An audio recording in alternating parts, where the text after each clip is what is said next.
Do you know these shoes? These shoes are LeBron James #1. Like, you know when LeBron James was in high school, Nike was sponsoring him and this was the shoes that they came out with. LeBron James #1. Heb jy gespeeld met dit al? Nee my bro. Of is het net voor casual way? Bro, ken jy hoe oud is die skoene nou? Ja, man, LeBron James is oud nou al. Dis is maybe 16 years, 17 years wat ek die skoene het. Kijk mooi achter het al. Nee, ek dra dit net nie weer. Ek het mos baie gedra. Toe breek dit en toe stop ek. Maar nou loop ek mos nie. Dit is mos net vir die show nou. Ah, wee, maar as ek kan is. Ja, check ons ja. Ah, Garnett Kruger me bro. Oh, wee. Quiet on set now, guys. We're gonna start now. Welcome here to Magnanimous Curiosity with Joey Rasdien, and we're asking curious questions to cricket legend from Galvindale Parkside, Garnett Kruger. Au, Garnie.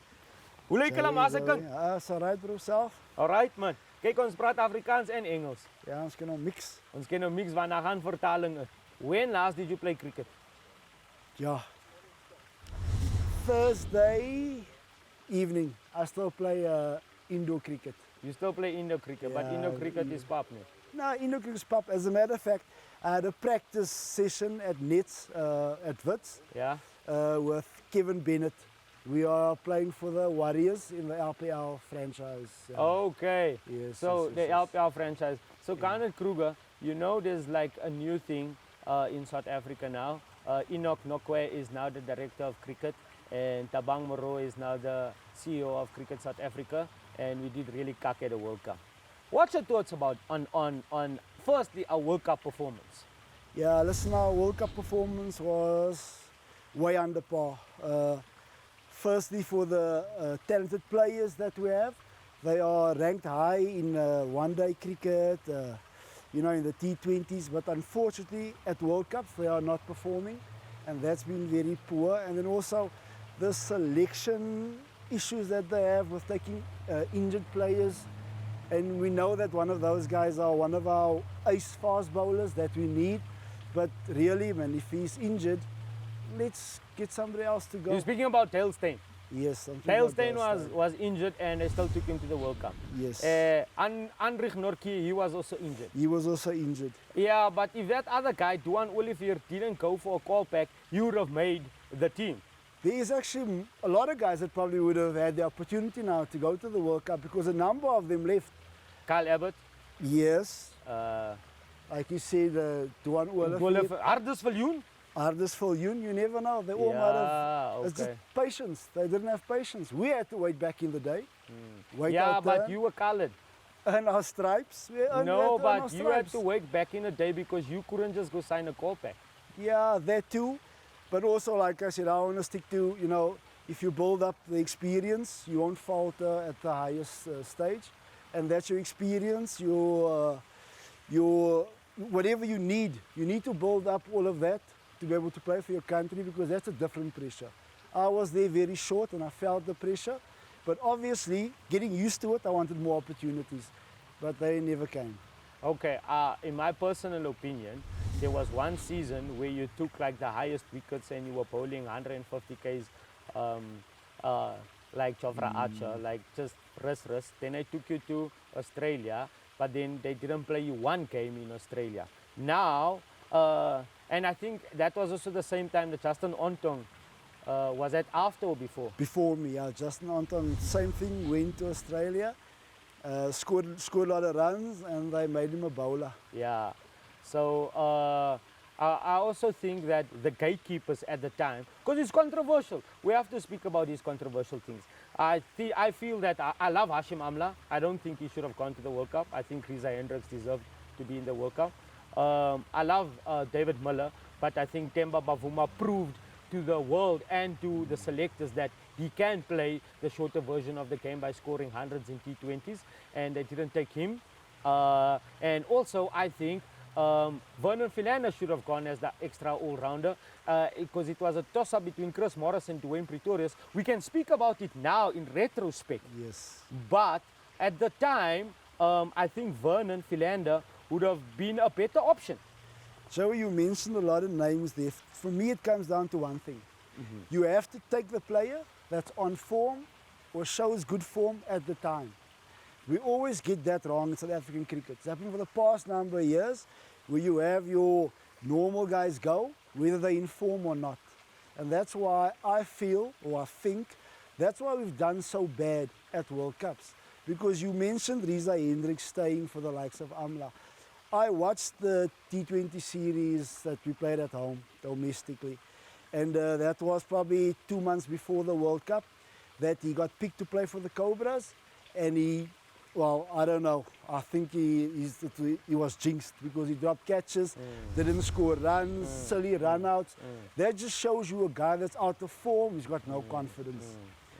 Hence, Reza Hendricks, on the other hand, has been scoring runs.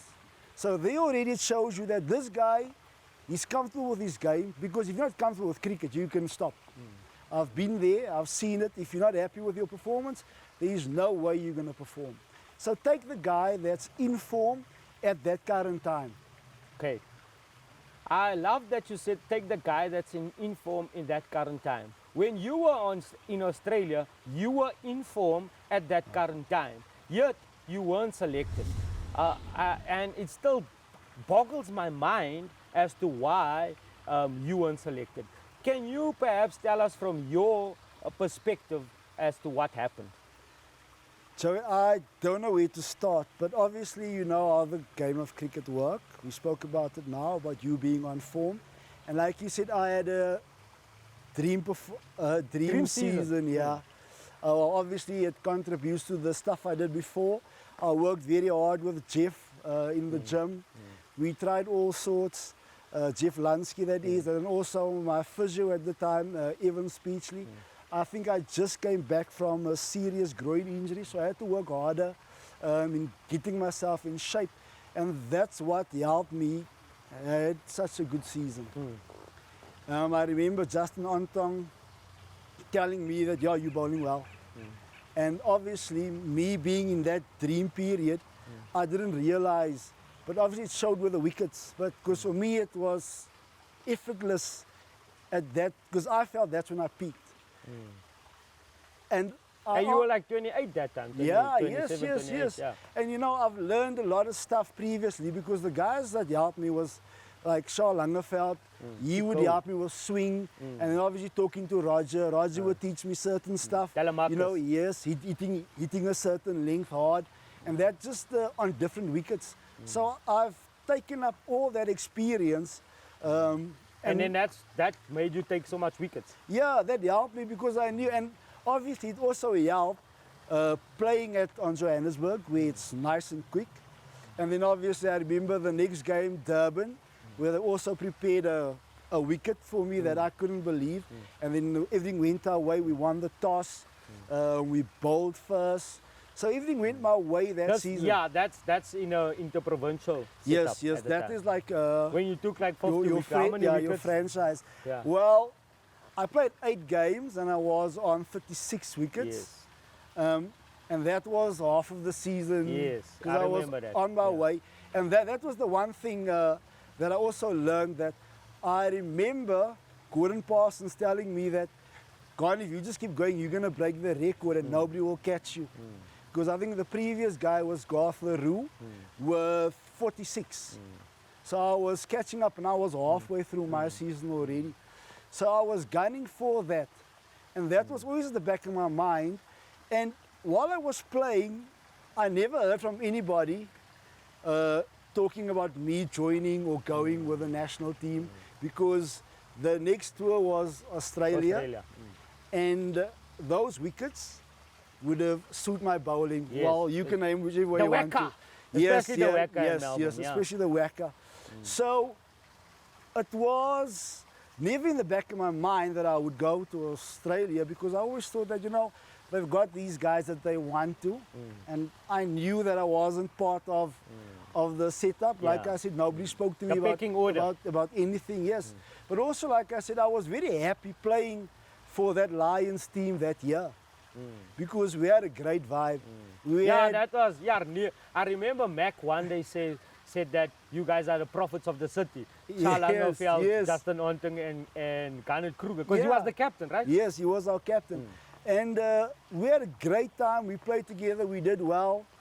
We also had Friedel the vet that also bowled well. Oh yeah, So- Friedel. Yeah, so And he made his test debut and he Yeah. played well, yeah. So those were the guys that I played with. Like I said, we had a lot of fun.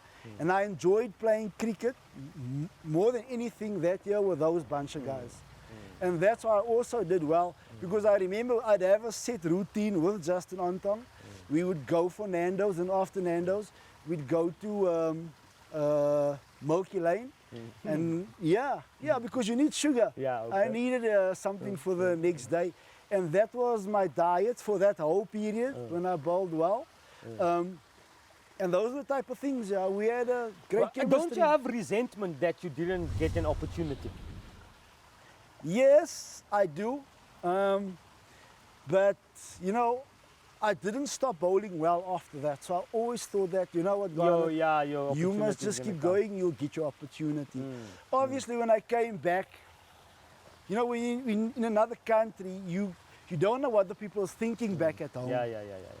But That time it wasn't Twitter. No, there wasn't, was nothing, yeah. Instagram and stuff. Yeah. so you didn't know what the people was talking about back at home. I remember, and I can't get to the reporter's name. He was in South Africa.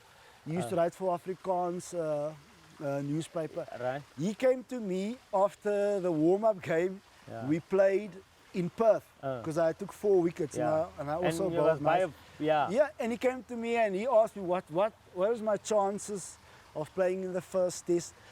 Joey, I won't lie to you, I can't remember what I said, but then the next phone call I got was from my dad.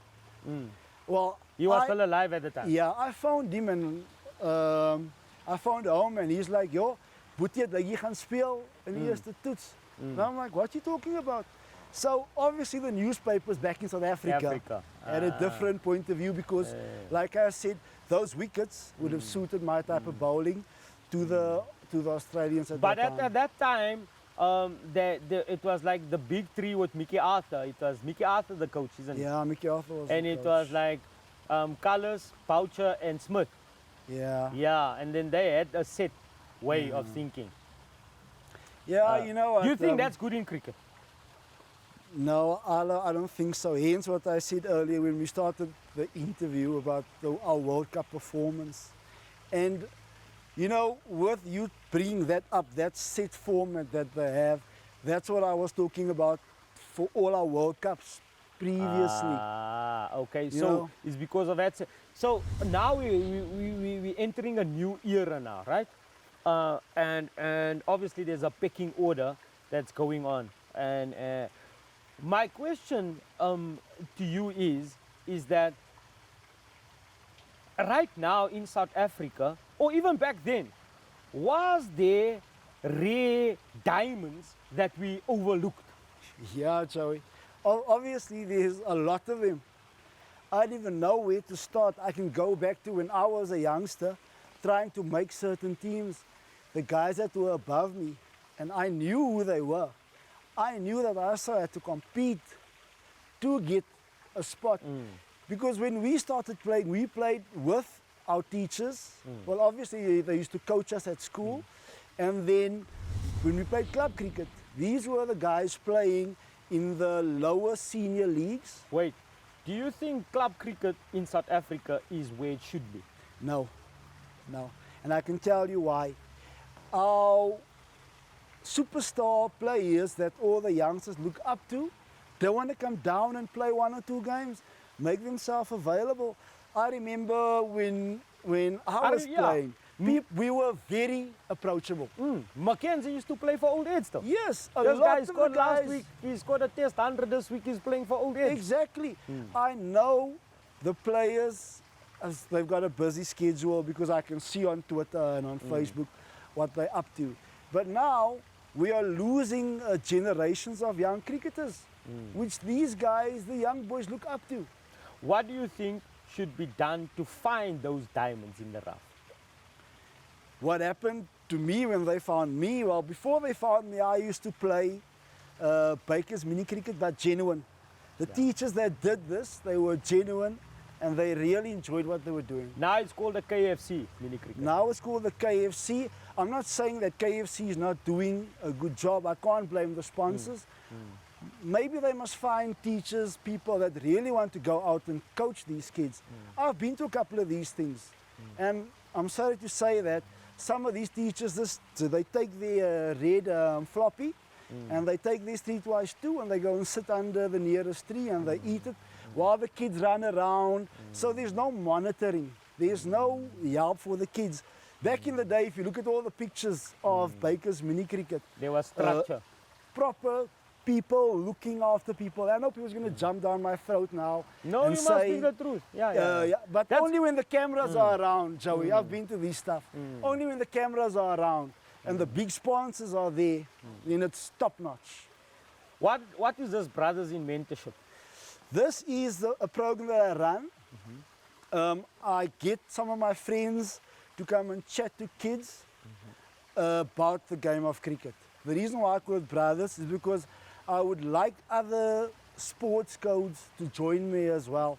So I've got Dane Clayt, I've got Monique Joseph. I played cricket with them at Wits. They love the game of cricket too, and most of the Wits boys. And then also I've spoken to Ashwin Willemse and recently to Conrad Jantjies. You know, so when my program grows, Why is there only, only the colored brothers, you know, Is that what it's Brothers in Mentorship? I was so, thinking of that. So what you just, like, what I can deduce is you got all these serious role models from our family. So all the guys that you mentioned, it's like Ashwin Willemse, World Cup winner, Dane Clayt 6 times, PSL winner with even go, 3 yeah. different clubs. If you went to St. Stithians, do you think your chances of playing in that test would have been higher? Yeah, without a doubt, man. Even if I went to, Kes. yeah, listen, I'm not saying that the guys that come from there aren't good. Yeah, There's a lot of good guys. yeah, they're brilliant, yeah. But they get, obviously, they get all that luxury of playing there, and then they get pushed a little bit more than the next guy. So when I say next guy, I'm talking about the guys that are I not hear you, I hear you. in the system. They're not at these schools that are earmarked to produce all the good cricketers. But that's also why we don't find the rough diamonds, because this is happening on the side. So earlier you were speaking about there's a set system, and that set system, similarly in school cricket, there's a set system in set schools that they select from. Even in rugby. Yes. Even in rugby, Yes. Grey Bloom and Power Boys and Yeah, Paul Gim yeah, and yeah. Afis. I watched on TV, I saw that, I think it's the under 19s that played Yeah, there. yeah. And the commentators made sure that they mentioned all the international players that are from that school. Yeah. Now, people at home that don't know this, Garnett Kruger is from a place called Galvindale in PE. And Galvindale produced of South Africa's best sportsman ever. Like Kermit Erasmus, isn't he from He's there? from Galvindale, he's from Dane- that area. Dane Clayt, Yes, thank Ashwell you. Prince, Ashwell Prince, most definitely. yeah, Viro Peterson. Viro Peterson, yes. uh, Robin is also Robin from Peterson. that part. Yeah, Robin Peterson. Yeah. Um, And then Wayne Parnell Wayne is Parnell. also around, but he's more deeper. Yeah. He is from, I shouldn't say deeper, Boysons Park area. But he also, obviously, that whole Galvindale, that area. whole area, yes. Yes. And what's this other guy's name? Not to mention all our first class players. So Yeah. we had Brent Cobbs, Lau Meyer, I hope I don't forget any of you guys. There was Craig Tyson that also Yeah. played. The more recent guys is, come now Garnett, man. These are your people you grew up with. The more recent, Warren Bell. And then there's a young Walters. boy, Bashir Walters. Yeah, yes, Bashir Walters. ook yeah. system. Seconds. No, not seconds, but I know Russell Domingo played Yeah, with us Russell, at club yeah, cricket, yes. He's not on our group anymore because he thinks he's he must come back to our group. Rah. Don't go there, Joey. Yeah, So anyway, Nigel Brouwers, and then there's a young boy from my street. He won the best under 15 player. and I can't get to his name, yeah. Yeah, but it's Dane Clay, Chad Clay, come to Yes, I didn't Rasmus. even go, yeah, I'm not even talking about the other sport Now, codes. what makes Galvindale not so much gangsterism as opposed to Hanover Park or Manenberg or Eldorado Park? Like Galvindale is basically supposedly the Hanover Park of PE. No, that's Katanga and Salsonival. But okay, If there's one thing I can tell you, Joey, about what gets a community together is sport. And Galvindale, we've always been a massive sporting community. And I can put it down to the teachers back in the day, or even currently, that ran sport in our area. Talking about Mr. Abdullah, he was at primary school. We used to do athletics. We used to put out the bokkies and the mats. And when it was cricket season, he used to bring out the pads. First time I ever played in pads. Myself and Ashwell Prince were at Pop and Kel together. and Ashwell's brother also, isn't he? Lloyd Prince as well, also very talented cricketer. He also didn't make it for various reasons. But the Galvindale community, we love sports. We go down to the Galvin track, which was our athletics track, and soccer. And in the Galvin grounds, where I used to play anything from netball, there was archery, hockey, cricket, soccer. This is in Nakala Township, my friend. This is in Kala. So back in the Kala Township. So back in the day, those stuff was properly organized. That's You why. are telling me that Galvindale had basically Olympics. Yeah, listen, myself and Ashwell Prince used to run White House, Green House, and it was very, very competitive. We used to brag, it's bragging rights for the year. So there If wasn't you win. gangs there. I wouldn't say, listen, there was gangs going to the next area, but even from those areas shorter, playing soccer or any sport against those guys, obviously there'd be the one or two odd incidents of, jy's van daai area, but still, we would still be very competitive sports people. And I think that was the one thing that would keep the violence to a minimal because of the competitive in sport. If you beat this guy at sport, obviously you know that you're one notch on top of him. So it's like It's like the gladiator chappies. without the violence. Yeah, it's like now you have chappies as well. So going clubbing and you beat these guys, it's almost like, we have arrived. So you guys must, stand one side. We'll still chat and stuff, but obviously there's that different type of respect. Joey, you know what it's about. I've seen you play. I was at one game where you fought with somebody, and it's just because of what I'm talking about. It's people that get nar for you, but you guys just had that telling the incident. people that I fight. I don't fight. Well, I know you didn't fight, but you know what I'm talking about. I This know what guy, you're saying. you got a bit of pain for you. Yeah, I don't know know what what you you're said to him. Yeah, I know what you're saying. The competitive spirit that's was high. exactly what, So we didn't resort to violence because But I think that the difference is that the teachers back then, and maybe at certain places the teachers now, they command a certain respect. Would you say that specifically in gangsterism areas, the respect is gone? yes, they are most definitely, Joey, Because in Cape Town, people is dying every weekend. Yeah. Philippi, Manenberg, people yes, is and dying it's- every weekend. And it's kids. And it's kids. Kids are killing the people, whoever it may be, old or young. But I Like remember, it's one thing to say it's the drugs, and it's one thing to say it's the gangsterism. But still, at the time when you were growing up, you felt like you had a choice. You felt like, my choice is either I can go into gangsterism or I can take out my frustration in sports. Yes, but even before that, Joey, I was scared of my parents. Ah, I used to be Yeah. naughty, I used to bunk, I used to do this. If I would rather take a beating at school, then yeah. because I know I'm going to get one at home anyway. So if I take the beating at school and keep quiet, those days, listen, the teachers had free reign. There was no limit to what you get at school. Yeah, and straight up. I would rather Yeah. go to the principal's office and get gemoer there Then than obviously and then keep you're like your worried adult. about yeah. Yeah, You know? so sometimes you'd come home wondering, because my mother and father were both teachers, so they knew all the teachers, believe it or not.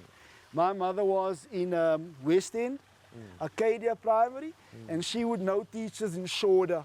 So now you can imagine, wherever, if I had to catch on nonsense anywhere in the colored community, they would always say, yeah, Dias Arthur or Penny Kruger Salaiti. Yeah. And I would know, oh, if I get caught, Yeah. then I'm done for. So I had to be very careful with what I do, where I do it, because I was very scared of getting a beating at home. So you got a light in now, Jackson Kruger. Yeah. And he is growing up basically as a third cultured child. Because he's not growing up in Calvindale. He's not growing up from where his mother's from Henke. He's not growing up in Henke. He's growing up in Wawawa. He's a third cultured child. How would you say, because I'm also a parent, but how would you say, how do you instill that you were instilled with when you were growing up? It's impossible. Because, you know, just the sense of community, growing up around so many different people, going to your aunties in different areas, playing in the street with them bare feet. I remember in Shorter, don't play in the street because the cars, don't do this. And meeting everybody there, you'll never get that opportunity to be as open and as friendly or learn how to be, you know, around different types of people. And I think that's what put me in good stead, is because I can talk to anybody and relate to anybody because that's how I grew up. Now, I watched you play cricket. On a cricket field, you were hardcore. Like when you were bowling, you were hardcore. You looked like you wanted to bowl a guy's head off and you were like very sterk gefried. I don't remember that. And then I saw you bowl and giving the guys kak. Ja, bet reg man, fucking bet reg. Ja, is hy die beste wat jy kan doen. Well, where does that come from? So, yeah. Look here, because the reason why I'm asking that is that clearly in our communities right now. I know exactly where it came from, John. Right, tell me. So when I was still a lighty, my birthday falls on a very awkward time. No money. After Christmas, after New Year's, 5th of January is my birthday.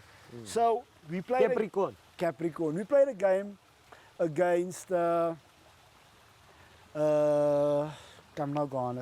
against the Strikers. They were called the Strikers back then. Yeah, and then you guys were PE guys. Yeah, we were the Elephants. yeah, the EP Jumbos. And it was on my birthday, and before I started bowling, there was well wishes on the board. And then these two batters of the Lions, or Strikers, they climbed into me.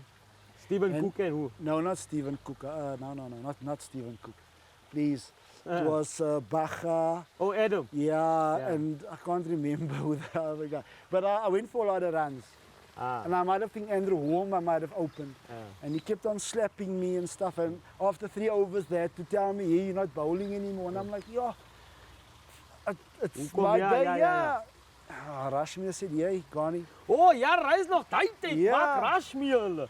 En Philip M. And a friend by the name of Shafiq Abrams. Yes. Commentators. Pakkie, spin bowler.